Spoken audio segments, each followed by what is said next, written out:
भारत माता की भारत माता की भारत माता की जय हिंद जय हिंद जय हिंद। ভারতের জাতীয় পতাকা বিভিন্ন স্কুলে ছাত্রছাত্রীদের মধ্যে বিতরণ করা হলো।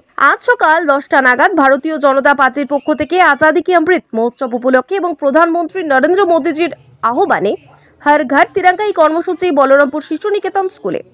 এই স্কুলে ছোট ছোট ছেলে মেয়ে এবং শিক্ষিকাদের হাতে সকলের সাথে জাতীয় পতাকা তুলে দিয়ে স্বাধীনতার ৭৮তম বর্ষপূর্তি কর্মসূচি পালন করা হয়।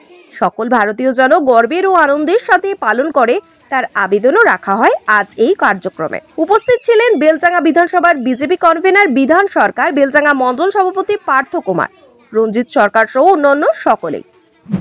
আজাদি কি অমৃত মহোৎসব উৎসব চলছে গোটা দেশ জুড়েই। সেই উপলক্ষে আজ আমরা উপস্থিত হয়েছি হরিদাসমাটি অঞ্চলের বলরামপুর প্রাইমারি প্রাথমিক বিদ্যালয় শিশু নিকেতনে। ওইখানকার বাচ্চাদের হাতে আগামী দিনের প্রজন্ম যারা আমাদের দেশকে করবে তাদের হাতে আমাদের জাতীয় পতাকা তুলে দেওয়ার জন্য, স্কুলে তাদেরকে জাগ্রত করার জন্য এবং সমাজকে একটা বার্তা দেওয়ার জন্য যে আসুন আমরা সকলে মিলে আমাদের প্রধানমন্ত্রী যে বার্তা দিচ্ছে হর ঘর তিরঙ্গা, প্রত্যেকটা বাড়িতে আমরা জাতীয় পতাকা উত্তোলন করি এবং এটাকে আনন্দ সহকারে পালন করি। সেই উপলক্ষে আজকে আমরা এখানে উপস্থিত হয়েছি।